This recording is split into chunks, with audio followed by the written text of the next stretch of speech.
Hello and welcome to today's video. So this time we're going to be taking a look through the second half of the classic Doctor Who annuals. So we've got the end of the classic run, which went up to Colin Baker in 1986.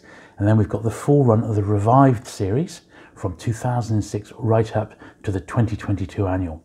So that's what we're going to be having a look at today. So sit back, relax, and let's get to it.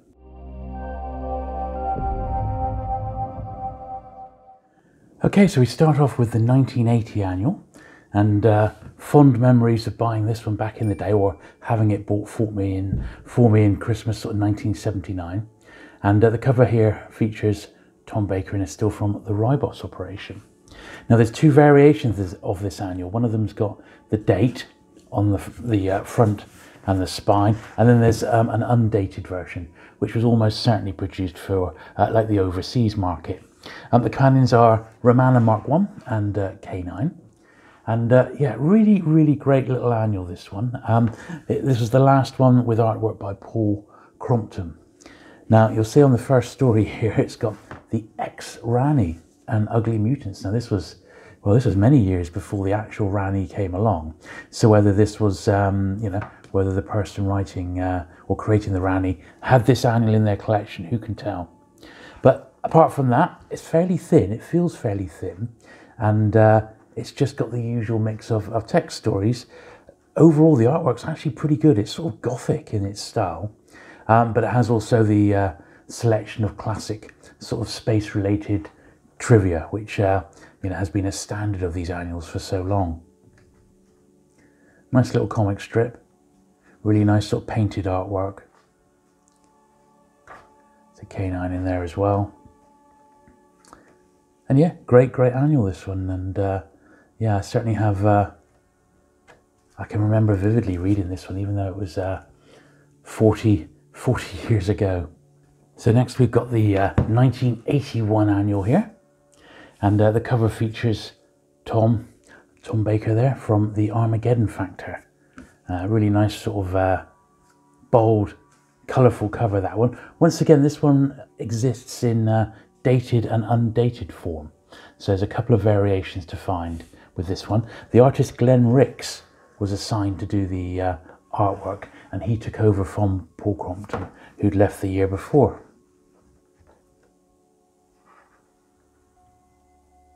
This annual features K9 and Lalla Ward's Romana.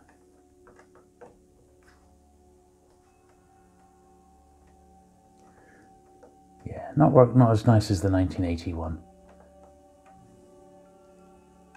You can see a few of these have been copied from stills and things like that, just to get the likenesses. So that was 1981. So also published that year, 1981, was Doctor Who Adventures in Time and Space. So this is like an omnibus annual, which possibly was released to sort of cash in on all the massive publicity as Tom Baker finally left the role after 7 years and Peter Davison taking over. So it's basically like a classic omnibus version of classic stories right back to the first Doctor in this nice, almost 200-page annual. And I certainly remember really loving this one, because I didn't own all the annuals at this point. I was missing a few. So I'm definitely missing a couple of the Troughton ones, I think, and one of the Hartnells. So this was really great to see some stories that I'd perhaps never actually been able to read before. Yeah, really loved this one, and I felt it was great sort of value for money. Yes, remember that very well. And that came out the same year, 1981, as the normal 81 annual. So 1982 here. And this is featuring the Fourth Doctor in a still from Full Circle, and it's got that little photo of Peter Davison, who'd been announced as the Doctor, but that still was actually from All Creatures Great and Small, which was the series he did just prior to becoming the Doctor. It's unusual in that it's the only sort of annual that features both the Fourth and Fifth Doctors in the stories. Lots of the artwork related to Davison has been taken from stills from All Creatures Great and Small, which is basically all they had to work with, wasn't it? And this annual, like most of these now, were released on some of the DVDs. This one was released on the New Beginnings DVD as sort of like a PDF extra. There was no way to show Peter Davison in costume, of course, as the Doctor, because they hadn't released any photos of him in costume at this point. So it was always just the headshot, really. That's all they actually had to base that on. So for the annual for 1983, this was the first one to fully feature Peter Davison, and we got this nice little montage on the front there with Tegan and Nyssa as well. And this one's got a few behind the scenes articles, so it's like it's upped its game a little bit. So there's a feature on the visual effects department. Colin Laver's design for the Fifth Doctor's costume. There's a little look behind the scenes at Doctor Who, the producer, so it's with J&T's role. A look at set design with Janet Bouden and Oodle Dix Maru about working on Castrovalva. And you have to wonder if at this point J&T, the producer, was taking a much closer interest in what was being produced for Doctor Who, and he certainly wanted things like the annuals to be well, to up their game a bit. So this was the sort of stuff that started to get included, and it was well received. I was certainly pleased to start seeing the odd feature on the programme rather than the standard space stuff. Here's the bit on J&T. Still got the odd space article, but not for much longer. There's that look at the Fifth Doctor's costume and some visual effects there.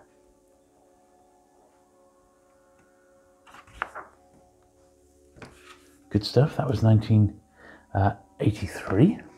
So also released in 1983 was the K9 Annual, and this one's a little bit scarcer than the others around this period. So there'd been that K9 and Co. one-shot, which was in a way a pilot for a series that never actually came to be, which was a shame, with Liz Sladen as Sarah Jane. Although, you know, the pilot did well and it was repeated, the annual didn't fare so well. So this was the only one, and the series never sort of carried on. Because of the sort of spooky nature of that first pilot, most of the stories in this annual all sort of revolve around sort of witchcraft and the occult and you know, things like that, cults which reflect that first pilot episode. They released this one on the K9 & Co. DVD, and I really liked it. You know, it was a real shame that it never carried on as a fully fledged series, even if it was just for 1 year or so.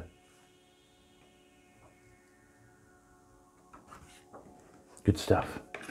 This is the annual for 1984. This features the Fifth Doctor, Tegan and Turlough on the front. That's a still from Terminus. And Doctor Who was on a real sort of high around this time. You know, we'd had the 20th anniversary in November and of the year before, and Doctor Who was running pretty good. And it's good to see all these behind the scenes features now, which is what we wanted, and very little in the way of stock sort of filler articles on space and things like that. There's a little feature in the front here on the history of the show, which they were really starting to embrace. You see some of the earlier Doctor's incarnations there.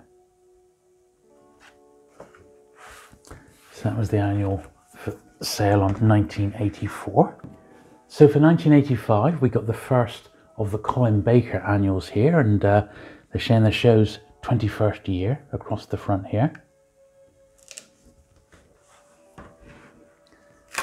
Companion in this one was Perry, who'd been introduced the year before.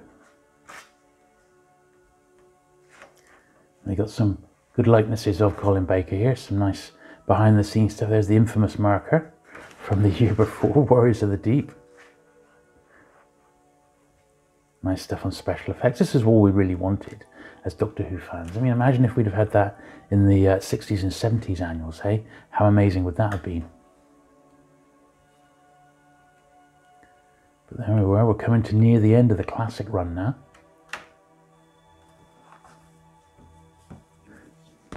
So that was the 85, back to having 85 on the spine as well.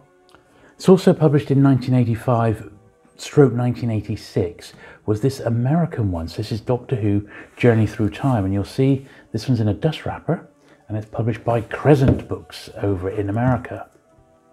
And once again, this is a classic omnibus style, similar to the one we saw earlier on, with stories from the 6th Doctor down to the 1st.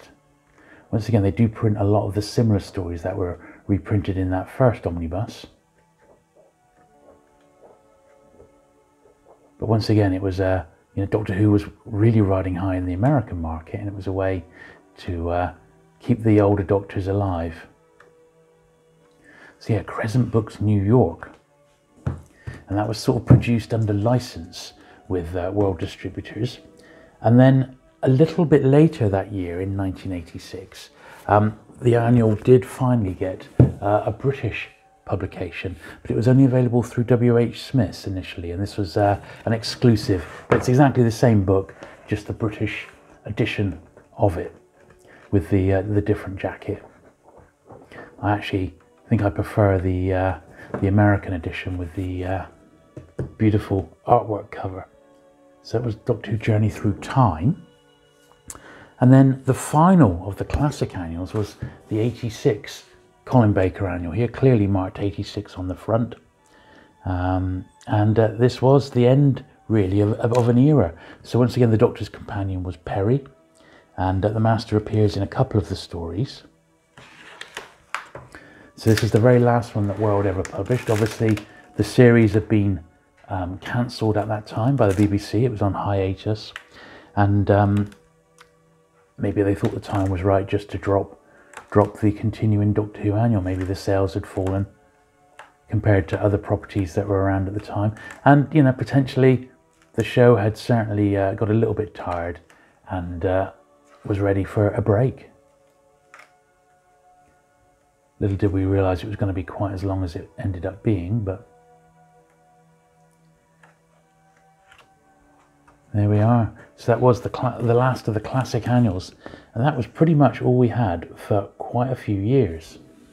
So we didn't have a Doctor Who annual, or in this case yearbook, until 1992, when this film got published. So this is published by Marvel, and they were the publishers behind the Doctor Who magazine. And they came out with a much more professional publication. And look at the writers here: Stephen James Walker, Gary Russell, J&T and Sophie Aldred. Episode guides by Paul Travers and Andrew Pixley. And look at the contributors: Jeremy Bentham, David Howe, Adam Lee, Target Books, Barry Newbury, Ray Cusick and Tomac Borg.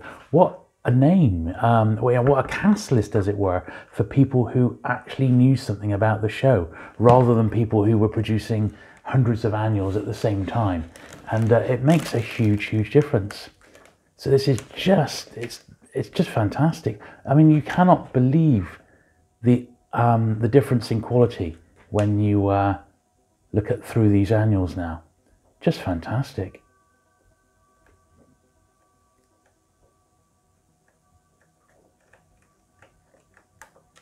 And thankfully we've got quite a few of these, and I think these are amongst the best annuals of all. So that was the first one that they published in 1992. So we'd had a 6-year break, basically. The 93 one actually has the date 93 on the front. And once again, each annual is pretty much embracing the original sort of series, the 7 Doctors up to that point.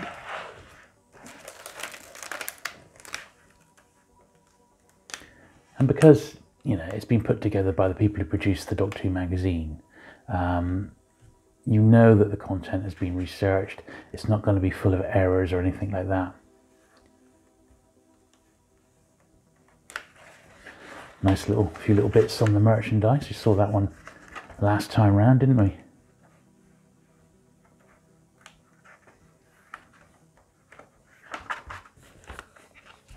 It's the 93, 94. Once again, it's dated on the front. Tom Baker cover. It was a classic photo shoot, wasn't it? You see these copies here. These are from George's personal archive of Doctor Who annuals. George has generously lent me the full set, and I've been able to use these for filming these videos. So I'm very grateful for the loan, George. Thank you. And I can see these have been bought from brand new.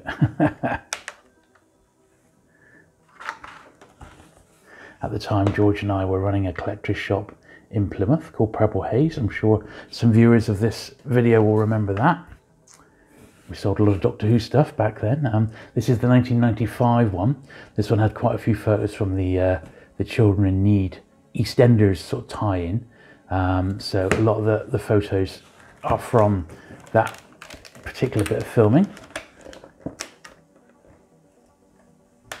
Here we are, Dimensions in Time, that was it, wasn't it? Great to get some of the old Doctors back. You could say that was the last real time that they had so many old Doctors and companions all together at once. Didn't quite get it with the 50th, did we?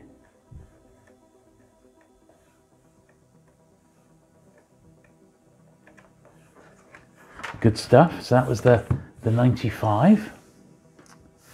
Keeping Doctor Who alive when it wasn't on the screen. Then the last of the Marvel annuals, sadly, was 1996. And I had no idea why these stopped selling or stopped being produced because they were so good. It wasn't like someone else was taking over producing a Doctor Who annual each year.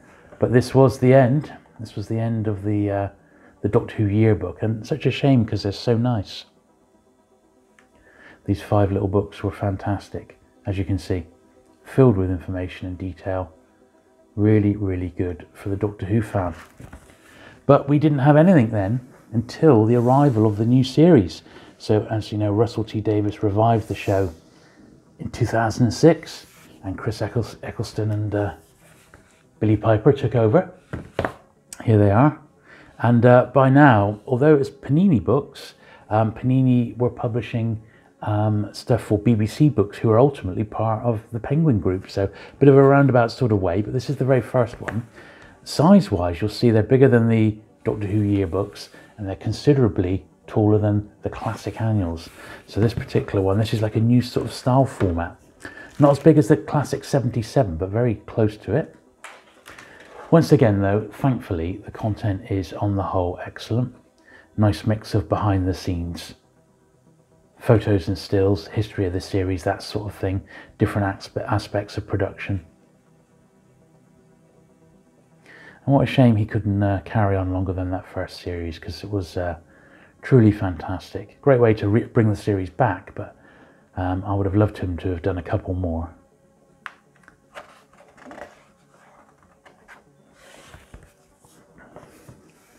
So that was 2006 to tie in with season 1.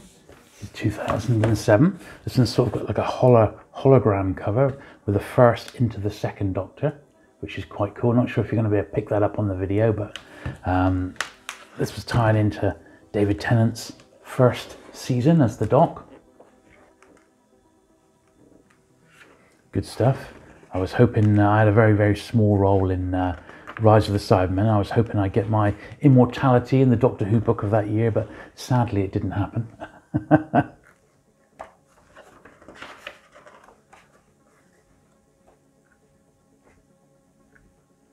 Good stuff. I love season 2 of the new series. There's so many great stories. Absolutely love it. Certainly I'm very excited with Russell T being announced as coming back to helm the new series. Here's the 2008. This one is completely BBC Books now. Once again, it's got this sort of hologram sort of cover. It's not a hologram per se. The TARDIS sort of comes in and out of focus. It's more like a 3D annual with depth on the front, and you can see it's sort of been stuck on this like hologrammy front jacket. And you know what you're getting with this, because this is how the Doctor Who annuals are now. Martha's now the companion, Rose is left. We got a bit of Captain Jack and the Master.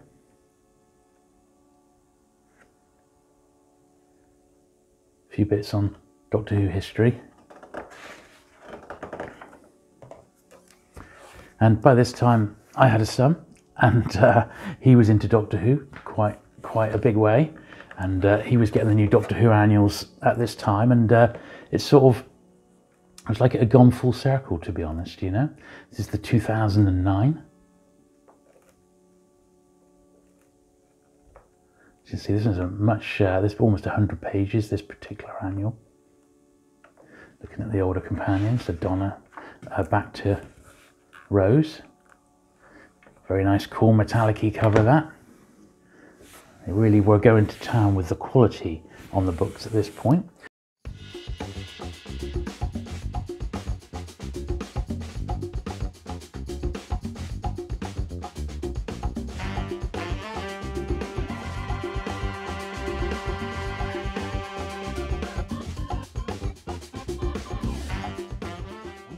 Also produced in 2009 was the first Torchwood Annual. Now these weren't published by BBC Books, these were by Titan Books, and they're really familiar these days for publishing graphic novels, but they did this one, and next year they did a Torchwood Annual. So you know, chronologically, that's where this particular one fits in. This is the first of the 2 Torchwood Annuals that were produced, and it's called the Torchwood Yearbook, produced by the people who did the official Torchwood magazine, which was Titan Books, and it is of course full of Torchwood related features and articles, and that really was a great show. I absolutely loved Torchwood.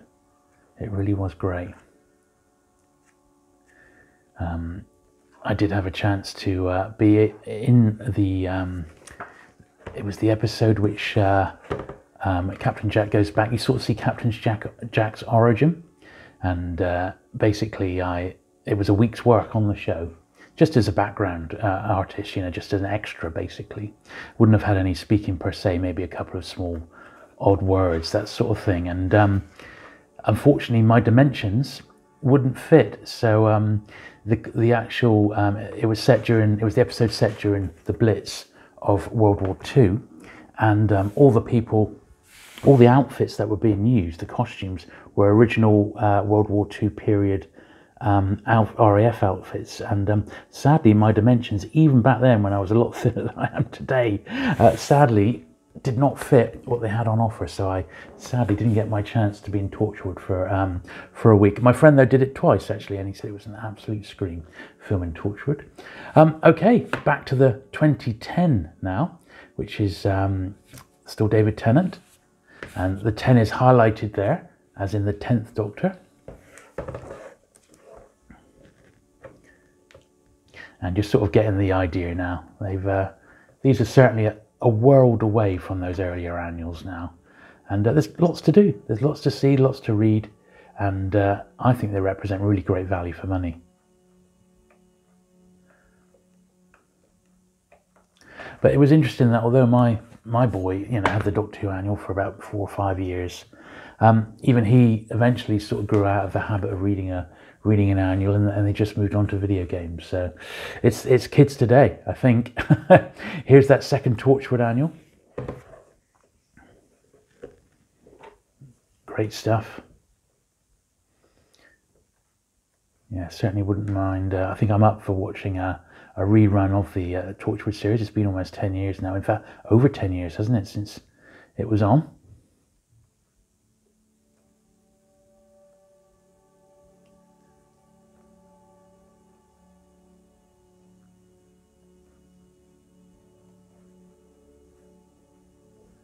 Good stuff.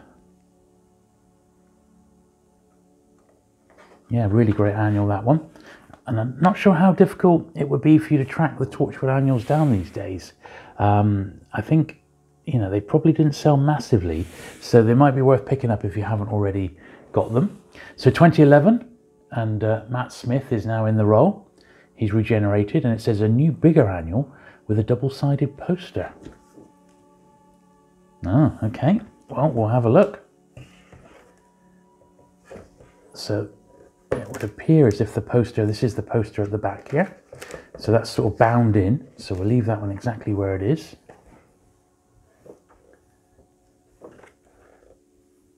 And it's looking at a close look at some of the stories that had just gone out. Obviously, Amy Pond is now the companion. Of course, Sarah Jane Adventures. Now, I don't believe there was an annual for the Sarah Jane Adventures, because I'm sure it would have been in George's collection. There's Rory there.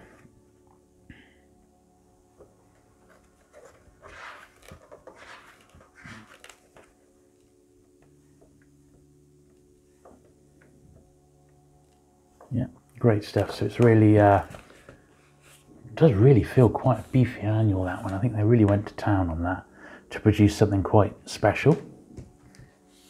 2012, Matt Smith again. Another poster at the back, which we'll leave in place. This one's a little bit thinner. This is only about 64 pages.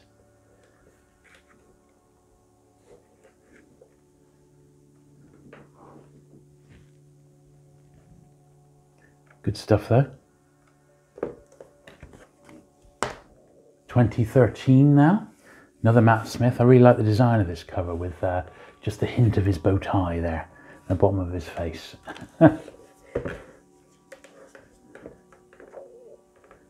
What a world away this really is, isn't it? It's a little feature on River Song there. Alex Kingston.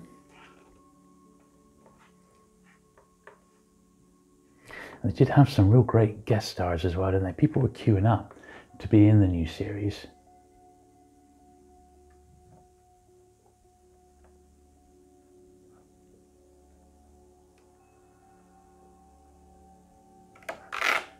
So again, that was only about quite a thin little annual, that one, only about 64 pages for 2013. The 50th anniversary annual. Lovely. This would have come out for 2014, but it would have been on sale for the November celebrations of the 50th anniversary of the show. See, Clara's are here now. There's a quiz at the end there.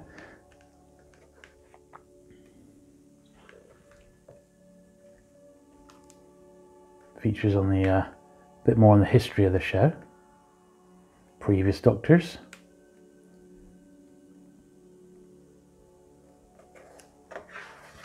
That's quite fun. Lots of the old monsters. 50 years of the monsters.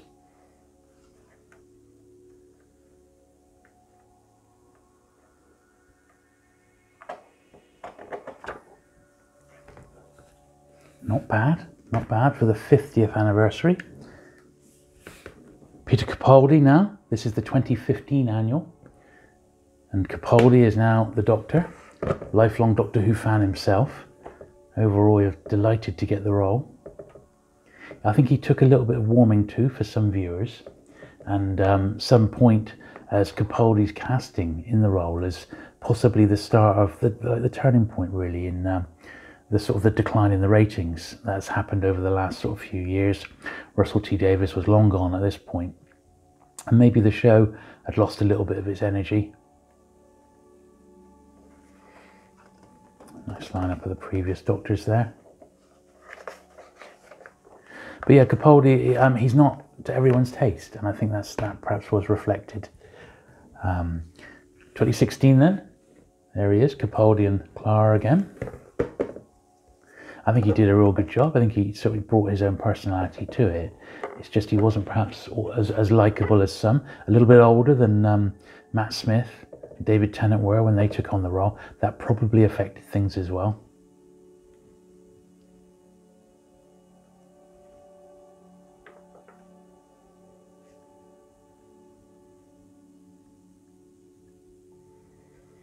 And there does appear on these later annuals, certainly this one, there's a slight sort of lack of effort there. It's not particularly that great, to be honest. Now, that one I also noticed there had the little Puffin logo on the side. As I said, BBC books were part of Penguin Group, and these are Puffin ones now.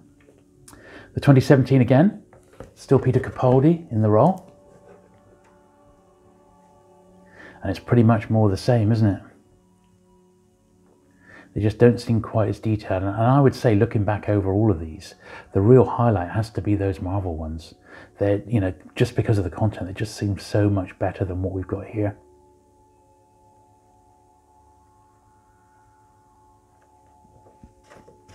This is almost back to the realms of the world distributors, where it's almost like stock filling, isn't it? It's like stock articles. Here we are for 2018 then, another Capaldi one, of course. To be continued, if only they knew.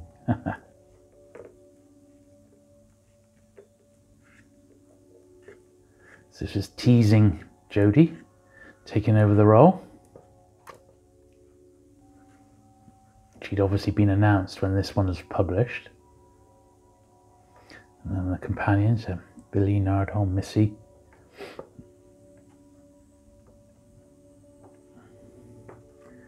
And there they are, where they hinted at it at the end. And 2019 comes along, and we've got Jodie Whittaker's first annual here. Once again, it's published by Puffin. And I think I really like the design of that one. That's really, that's something quite cool about that. Got the companions there on the back. I mean, and when you think this is a really quite a nice hardback for only $7.99, they're not that expensive. But I just wonder how well these sold with the series. You know, Jodie, the first season, I think a lot of viewers stuck with it, and you know, they were getting used to a female doctor.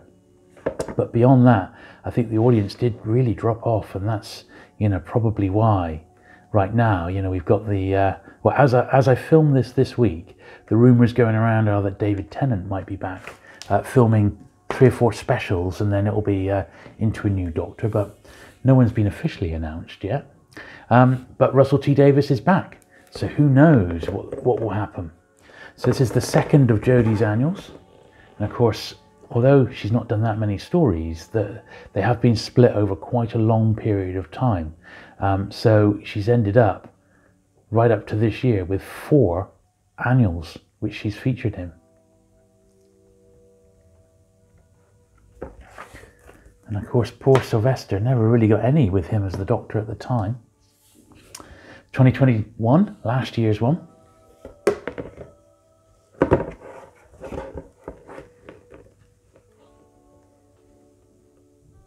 Once again, nice use of some of the history of the show. This one actually does seem like it's had a bit more work put into it.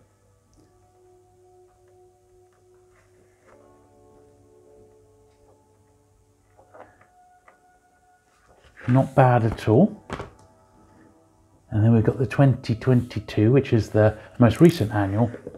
Once again, nicely designed for Jodie's final year.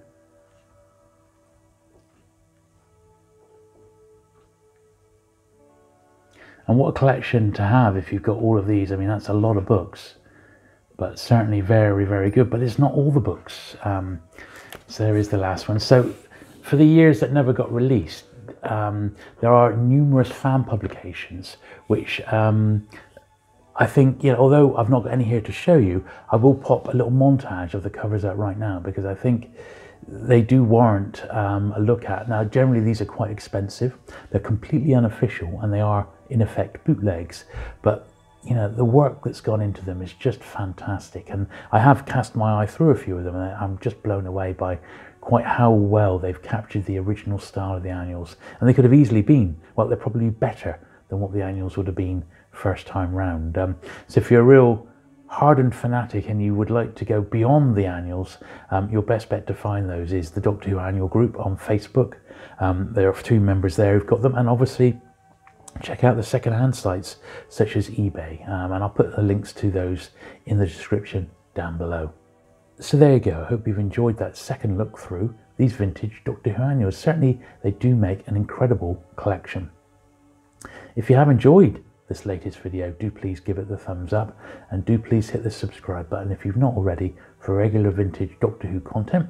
Thanks once again to George for lending me his collection of original Doctor Who annuals, and I'll be back with another video very soon. Bye.